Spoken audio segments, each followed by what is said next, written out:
to really live a fulfilling life, you have to be a little comfortable with the idea of dying.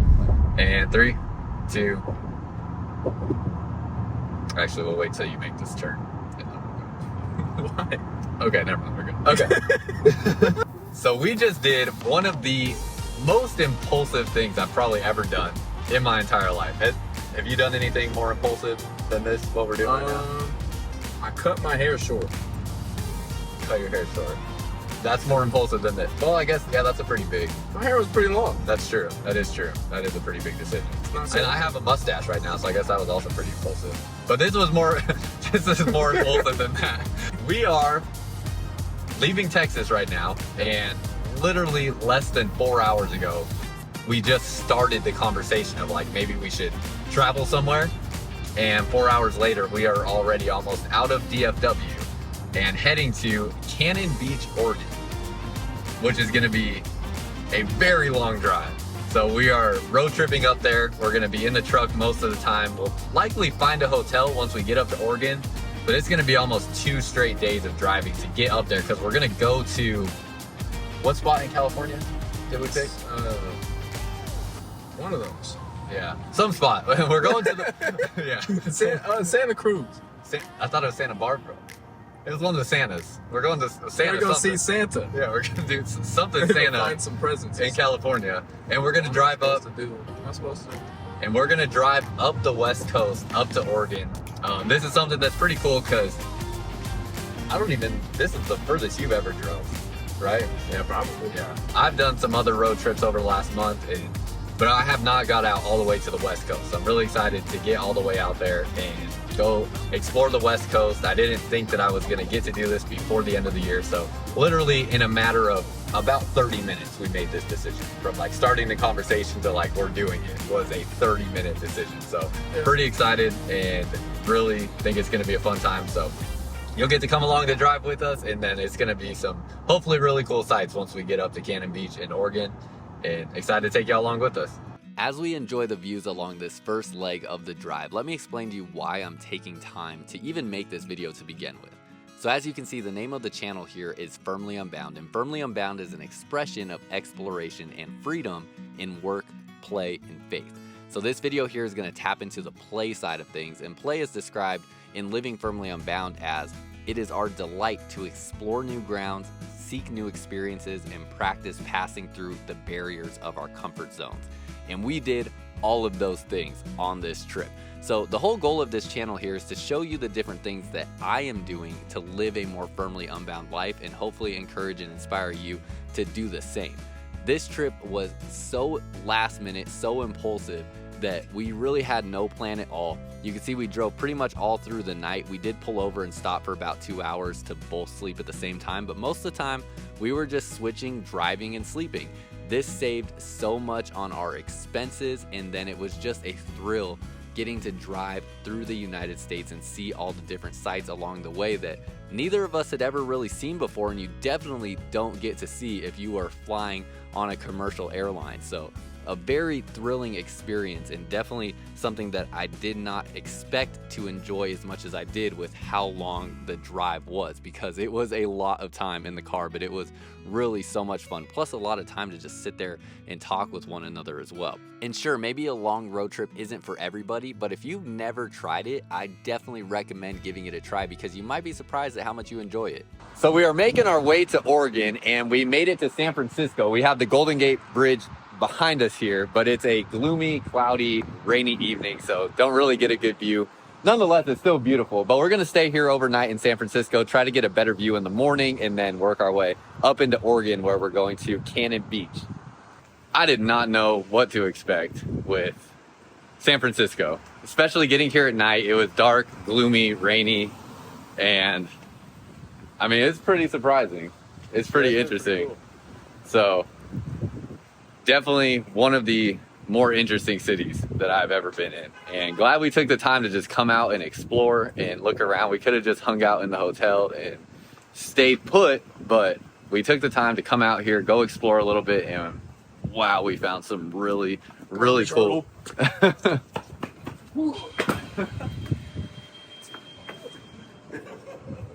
Anyways, We found some really, really cool sites out here. Just going and exploring and living firmly unbound in every moment that we can.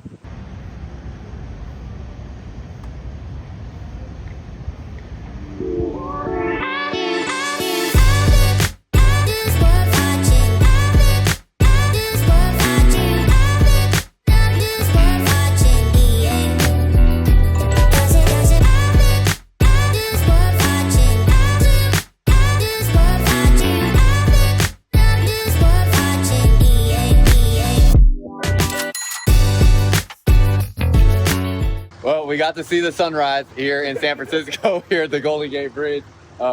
Pretty spectacular. There was a bit of clouds back in the background, but man, it was just really, really cool. Got here at about 6 o'clock this morning and got to see every bit of this sunrise.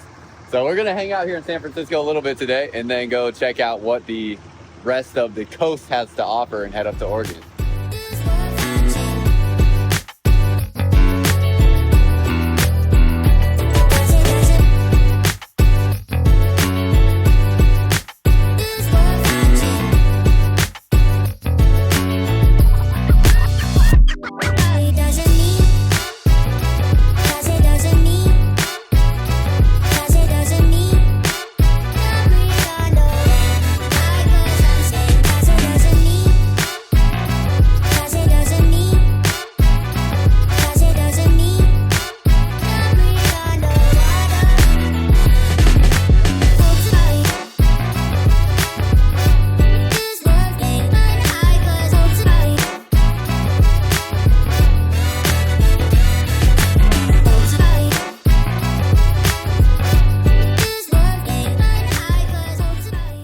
So one thing I was really curious about with San Francisco is you hear a lot of talk online about how there is just human poop everywhere. Poop in the streets.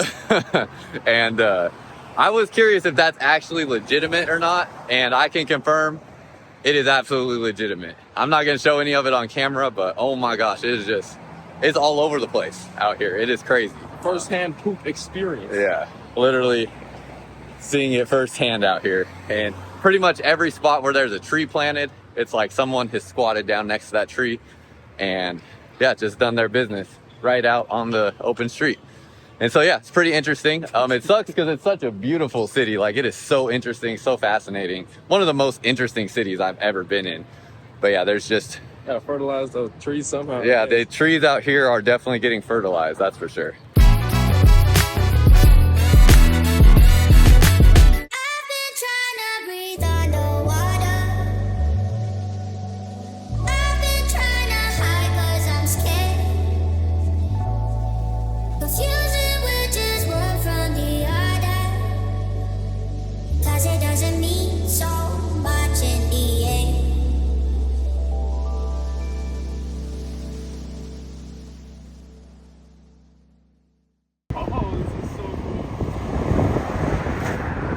And this here was the moment where we really felt that reward and fulfillment when we hit one of the big destinations we had been waiting to get to, hitting the coastline in California to drive up the coast.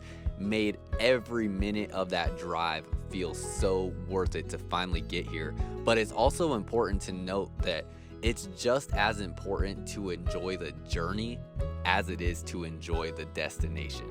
Not only did we enjoy this moment when we hit the coastline and finally get to see all of these views driving up and down the coast, we also didn't overemphasize being excited about that to the point that we missed out on the other exciting moments along the way driving here. But nonetheless, when we got here, it was so fulfilling to be like, wow, we just drove over 20 hours across the United States and made it to the coast. So it was really cool. And then again, same thing. We stayed in a hotel in San Francisco overnight to get a good night's rest. But then the drive up into Oregon was another long drive where we just pulled over on the side of the road. And I'm bummed I didn't film it because we pulled over in a very scary part of the highway where it's just scary because it's dark, no cars are around, and it was trees like this all around. Plus it's dark, so you can't really see. But it was a interesting experience nonetheless. Just, hey, we're here, we're gonna figure it out. And it was a lot of fun, looking back especially. But Oregon was a really beautiful city as well, or not city, state. and drove through Portland to get to Cannon Beach. I was really amazed at how beautiful all the trees were in Oregon. And then getting to Cannon Beach, of course, had to get some good seafood, getting some fish and chips. And then we stayed at this nice inn at Cannon Beach. This was a pretty sweet setup that we got here to check out this little town. It is our first morning here in Cannon Beach, and we are gonna walk down to the beach. It's pretty cold outside. It's probably like maybe 55 degrees outside or whatnot.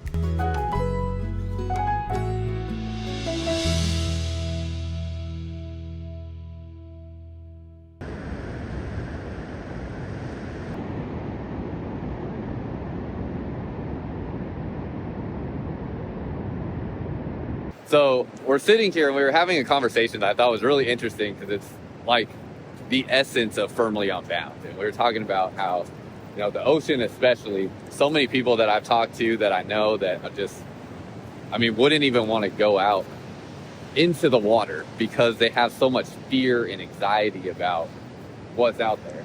And it's like you just can't. It's not real. It's real. It's not. It's in your head. Well, it is in your head. I do agree, it's in your head. The fear is real, but it's like you can't really live a full, like, whole life and experience things if you're just constantly.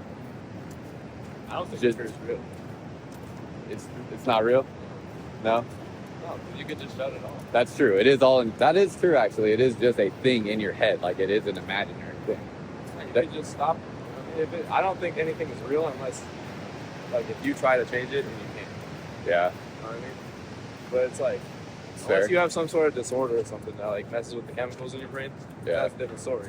Right. But for the average person, most of this stuff is all just It's all in your made up head. in their head. Yeah, that's true. It is all made up in your head. I think there's like just reason for it because you, especially with the internet and stuff like that, like you see things that happen. You see a story about someone drowning, or you see someone getting eaten by a shark or whatever. But at the same time, it's like you have to really think like, what are the actual realistic odds of something like that happening? Worst case scenario, this is what I think it comes down to, is we were talking about this, and to really live a fulfilling life, you have to be a little comfortable with the idea of dying. Like you have to know that it's inevitably going to happen no matter what you do. It's the one thing you can't escape. So you can't just live in a blanket of fear that you're going to die all the time, because one, you are, and two, it's going to just limit all of your experiences if you filter everything through that lens of, well, you could potentially die, because we also could potentially die just walking on this beach right now not doing anything. Like you never know what could happen. Yeah. But so I quote Marcus Aurelius. what's that? He says, "This man should not fear anything that's certain. Death is certain." Yeah, And so yeah, exactly. It's all just wasted energy. Right. If you're fearing anything that's certain. It is. So yeah, so I think that's a big thing we were talking about that just makes sense for us when it comes to living more of an adventurous lifestyle, is we don't really spend any time fearing or thinking about the idea of dying. Like even just riding a motorcycle and stuff like that. Like the thought of dying on a motorcycle doesn't even cross my mind. Like I don't think about it. It's just fun and I enjoy it, and I could die in a car too. You don't think about it? No, not really. Oh. I mean, I know I definitely think about it. I know there's a reality to it for sure, and I've done a lot of research on motorcycle accidents to see what I can do to prevent that from happening. So I guess it's Well, it's not even specifically just that. Like, you don't ever just think about, like, just dying. Just in general. no, not really. Actually, I really don't. I don't like to think about the idea of death. Like it just, when it happens, it'll happen. I don't really spend a whole lot of time thinking about it like that. I don't think. It's like you could just right now. Flop over. Good. Yeah. I don't know. I just think of more of the living side of things. Like, I got a cool shell. got a cool shell. There's lots of colorful shells out here. On a better note On a better note. than dying. Right. Cool shell. But yeah, but I think it just came down to that. I think it just came down to that core philosophy of like, you can't just overwhelm yourself with the fear of death. You have to. You'll never live life if you do that. And so something that you have to get over in your head to go out and experience more things and really live life to the fullest and live firmly unbound.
Where are you going now?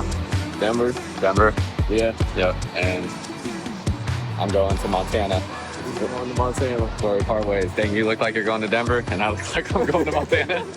Dropped my brother Mark off, and now heading from Portland down to, or I guess across to Montana.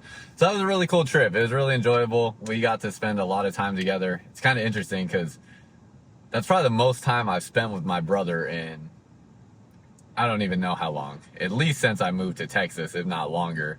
So a good 5 years or longer. And it was just really enjoyable. Really glad that we were able to do that and go experience those things. Cannon Beach, Oregon was actually his idea for a place that he really wanted to go to. So it was cool to be able to open up that opportunity for him and make that possible to be able to go do that.